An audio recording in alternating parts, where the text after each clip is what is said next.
Hello friends, Sundari's kitchen தாளிக்கும் வாசமில் இன்றைக்கி தஞ்சாவூர் உரப்படை.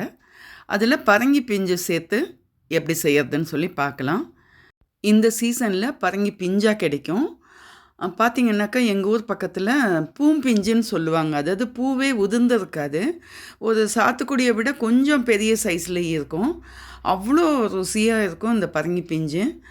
இதில் பால் கூட்டு, அடை, கார பொரியல், காரக்கறி அந்த மாதிரிலாம் செய்வாங்க. இன்றைக்கி நம்ம உரப்படையில் சேர்த்து செய்கிறது எப்படின்னு சொல்லி பார்க்கலாம். தஞ்சாவூர், மயிலாடுதுறை பக்கம்லாம் இந்த மாதிரி பூம்பிஞ்சாக கிடைக்கும். அதே மாதிரி வெள்ளரி பிஞ்சிலையும் இதை மாதிரி பூம்பிஞ்சுன்னு சொல்லுவாங்க. மேலே மொசன்னு அந்த சொனப்போடு இருக்கும். இது பார்த்திங்கனாலே தெரியும். இப்போ அடைக்கு தேவையான பொருள் என்னென்னு பார்த்தலாம்.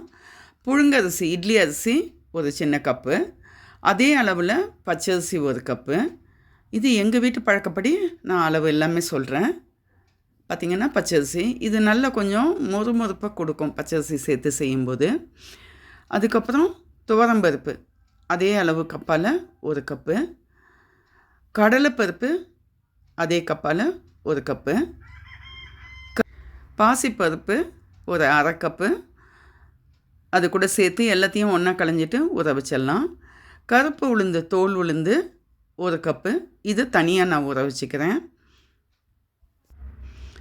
இப்போது அரிசி, பருப்பு எல்லாத்தையுமே நல்லா ஒரு 2 தடவை நல்லா களைஞ்சிட்டு அதுக்கப்புறம் நல்லா தண்ணி ஊற்றி நம்ம ஊற வச்சிடலாம். குறைஞ்சபட்சம் 2 மணி நேரத்துலேருந்து 3 மணி நேரம் ஊற வச்சோன்னாக்கா நல்லாயிருக்கும். இப்போ பார்த்திங்கனாக்கா எல்லாமே களைஞ்சிட்டு தனித்தனியாக நான் ஊற வச்சிட்றேன். இந்த தஞ்சாவூர் உரப்படை எல்லா பருப்பும் சேர்றதுனால ஒரு சரிவிகித சத்துணவாக இருக்கும். இது மாதத்தில் ஒரு 2 தடவையாவது நம்ம வீட்டில் செஞ்சு கொடுத்தோன்னாக்கா எல்லாருக்குமே நல்லது. அரிசி பருப்பெல்லாம் நல்லா ஊறிடுச்சு. இந்த நேரத்தில் நம்ம இந்த அடைக்கு தேவையான பொருள் என்னென்ன அரைக்கிறதுக்குன்னு பார்த்துடலாம். ஒரு 10லேருந்து 12 மிளகாய் உங்கள் வீட்டு காரத்துக்கு தகுந்த மாதிரி நீங்கள் கூட்டி குறைச்சிக்கோங்க. கொஞ்சம் இஞ்சி தோல் சேர்த்திட்டு மண் போக கழுவி எடுத்து வச்சுடுங்க. சோம்பு அதே மாதிரி ஒரு 2 டீஸ்பூன் அளவுக்கு. ஊற வச்ச பருப்புலேருந்து ஒரு கைப்பிடி எடுத்து தனியாக வச்சிடலாம் அரைக்கிறதுக்கு முன்னாடி. இது அடையில் அங்கங்கே முழுசாக இருக்கணும், அந்த மாதிரி பார்த்துக்கலாம். இப்போ மிளகாய் பார்த்திங்கன்னா நான் காரத்துக்கு கொஞ்சம் கலருக்காக வேண்டி பேடகி மிளகாயும் சேர்த்து கலந்து போட்டுருக்கேன். இது கூட கல்லுப்பு, சோம்பு போட்டு நம்ம நல்லா முதல்ல ட்ரையாக நுணுக்கிக்கலாம். அதுக்கப்புறமா இதில் நம்ம இஞ்சி சேர்த்து அரைச்சிக்கலாம். இப்போ முதல்ல மிளகாய் கூட அரிசி சேர்த்து அரைக்கலாம்.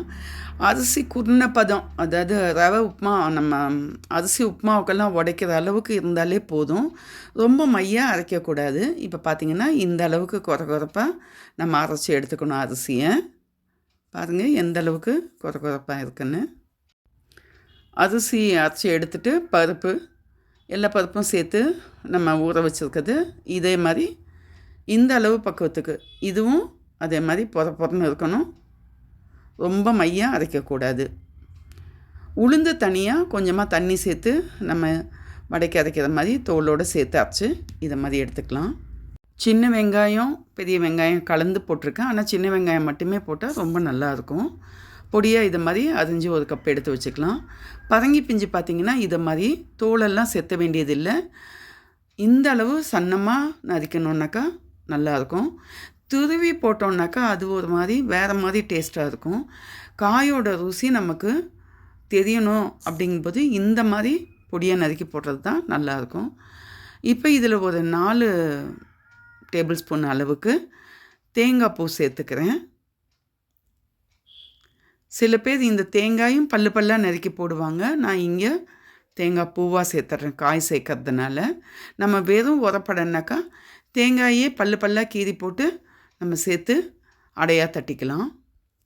அடை மாவில் இப்போ பரங்கி பிஞ்சு அரிஞ்சு வச்சுருக்குது, வெங்காயம், கருவேப்பிலை எல்லாமே நம்ம சேர்த்து ஒன்றா கலந்து பிசைஞ்சிக்கலாம். தஞ்சாவூர் உரப்படைனாக்கா சின்ன வெங்காயம் இதை மாதிரி எல்லா பருப்பும் சேர்த்து அரைச்சி கையால் கனமாக தட்டுறது தான். அடைக்கல்லுன்னே தனியாக இருக்கும், நடுவில் கொஞ்சம் குழிவாக இருக்கும், அதில் தான் தட்டுவாங்க அம்மாலாம்.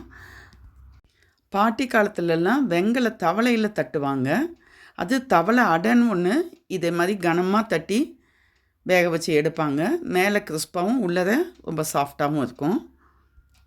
தஞ்சாவூர் உரப்படைன்னு சொல்லி நிறைய வீடியோக்கள் பார்த்தேன். இதில் பார்த்திங்கன்னாக்கா ஆம்பூரில் போயிட்டு ஸ்டார் பிரியாணி எது ஒரிஜினல் அப்படின்னு சொல்லி கண்டுபிடிக்க முடியாது. அது மாதிரி எது தஞ்சாவூர் ஒரிஜினல் உரப்படைன்னு சொல்லி தெரியாத அளவுக்கு இப்போ இருக்குது. வீட்டுக்கு வீடு சின்ன சின்ன மாற்றங்கள் செய்யறதுனால ருசியில் அந்தந்த வீட்டுக்குன்னு ஒரு வித்தியாசம் இருக்கும். அது போல் தான் இந்த தஞ்சாவூர் உரப்படையும். எங்கள் வீட்டு பழக்கம்னு சொல்லி பார்த்திங்கனாக்கா ஏதாவது ஒரு காய் அந்தந்த சீசனில் கிடைக்கிறது, முருங்கைக்கீரை அந்த மாதிரி ஏதாவது ஒன்று மட்டும்தான் அது கூட சேர்ப்பாங்க. ஒரே நேரத்தில் 2-3 இப்போ கீரை, வாழைப்பூ, அது கூட சுரைக்காய் அப்படி எதையும் கலந்து செய்ய மாட்டாங்க. ஏதாவது ஒரு காய் மட்டும் சேர்த்து செய்கிறது பழக்கம். ஆனால் இப்போது இட்லியில் கூட ஷேப்பில் உங்களுக்கு ஃப்யூஷன் எப்படியோ மாறி வரும்போது காலத்துக்கு தகுந்த மாதிரி அவங்கவுங்க ருசிக்கு தகுந்த மாதிரி மாற்றி செஞ்சுக்கிறாங்க. அதுவும் ஒரு வித்தியாசமான ருசியில் அவங்களுக்கு பிடிச்ச மாதிரி இருக்குது. அப்படி தான் எடுத்துக்கணும். டேஸ்ட் இஸ் டிஃபர் இல்லைங்களா? கல் நல்லா காஞ்சதுக்கப்புறம் இதை மாதிரி மாவை கையால் அடையாக தட்டிட்டு அதில் அங்கங்கே ஒரு சின்ன ஓட்டை தோசைக்கரண்டியால் போட்டுட்டு அதில் திட்டமாக எண்ணெய் ஊற்றி நல்லா 2 பக்கமும் வேக வச்சு எடுக்கணும். இதே மாதிரி நான் வாணலில் அடையாக ஊற்றியிருக்கேன் பாருங்கள். இதுவும் ரொம்ப நல்லா வரும். இந்த வாணலில் தட்டுறது நான் கரண்டியாலேயே இதை மாதிரி அடையாக தட்டிடுறேன். இதுலேயும் நம்ம நடுவில் தோசை கரண்டியால் ஒரு சின்ன ஓட்டை போட்டுட்டு அதில் கொஞ்சம் எண்ணெய் ஊற்றி மூடி போட்டு சிறு தீயில், அதாவது மிதமான தீயில் நிதானமாக வேக விட்டு எடுக்கிறேன். பார்த்திங்கனாக்கா தெரியும். ஏன்னா அடை நமக்கு எல்லா பருப்பும் சேர்ந்துருக்கிறதோட அரிசியும் நம்ம குறைன்னு அரைச்சிருக்கோம். நல்லா கொஞ்சம் வெந்து எடுக்கணும். கல் சூடாக ரொம்ப அதிக தீயில் வச்சோன்னா மேல் பக்கம் அடை தட்டினோடனே நல்லா செவந்து இருக்க மாதிரி இருக்கும். அதுக்கப்புறம் பார்த்திங்கன்னா உள்ளதை மாவு வெந்திருக்காது. தோசை மாதிரி டக்குன்னு நம்ம செஞ்சு உடனே சாப்பிட வச்சிட முடியாது. அதனால தான் இப்போ தோசை கல்லுலேயும் பக்கத்து அடுப்பில் இதை மாதிரி வாணல்லையுமா 2 இதுலேயும் அட் அ டைமில் தட்ட ஆரம்பிச்சிருக்கேன். பார்த்திங்கன்னா அடை இந்த அளவுக்கு நல்லா வெந்து இப்படி வந்திருக்கு பாருங்கள். என்ன மாதிரி ஒரு கலரில் எப்படி இருக்குதுன்னு சொல்லி. நான் இதில் மஞ்சத்தூள்லாம் எதுவும் கலருக்கு தனியாக சேர்க்குற பழக்கம் கிடையாது. தங்கத்தில் முத்து பதிச்ச மாதிரி தகன்னு மின்னுது பாருங்கள். அடை பரங்கி பிஞ்சு சேர்த்து நல்லா 2 பக்கமும் வேக விட்டு அடை எடுத்தாச்சு. நாங்கள்லாம் சின்ன பிள்ளையாக இருக்கும்போது அம்மா நூதன் ஸ்டவ்வை கீழே கிச்சனில் எடுத்து வச்சுட்டு அடைக்கல் போட்டுட்டு அதில் தட்டி கொடுப்பாங்க. நாங்கள் பிள்ளைங்க 4 பேரும் சுற்றிலும் உட்காந்துட்டு சுட வாங்கி சாப்பிடுவோம். அப்பாவுக்கு ரொம்ப அடை பிடிக்குங்கிறதுனால அம்மா மாதத்தில் எப்படியும் 2-3 தடவை செஞ்சிடுவாங்க. இப்போயும் மாதத்தில் 2 தடவையாவது அடை செய்யணுன்னு அம்மா அதே பழக்கத்துக்கு கொண்டு வந்திருக்காங்க.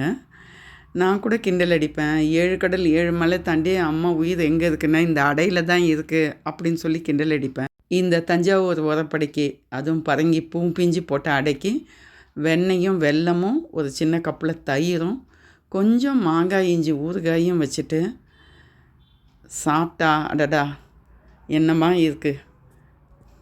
இந்த தஞ்சாவூர் உரப்படையில் சேர்க்கக்கூடிய காய்கறிகள் என்னென்னு பார்த்தா இதை மாதிரி பரங்கி பிஞ்சாக கிடைக்கிறது, அதுக்கப்புறம் பிஞ்சு சுரைக்காய், மரவள்ளிக்கிழங்கு துருவிட்டு நீங்கள் சேர்த்துக்கலாம். மரவள்ளிக்கிழங்கு அடை மட்டும் சுட உடனே சாப்பிட்டணும். கொஞ்சம் லேட்டாச்சுனாக்கா கொஞ்சம் விழுக்குன்னு இருக்கும் உங்களுக்கு, கிழங்கோட தன்மை அப்படி இருக்கிறதுனால. முருங்கைக்கீரை சேர்த்து செய்யலாம். ஆனால் மத்தியான நேரத்தில் இந்த அடையை செஞ்சு சாப்பிட்ற காலை உணவாகவோ மதிய உணவாகவோ சாப்பிட்றது ரொம்ப நல்லது. இரவில் சாப்பிடும்போது நிறைய பேருக்கு கொஞ்சம் செரிக்கிறதுக்கு டைம் எடுக்கும்.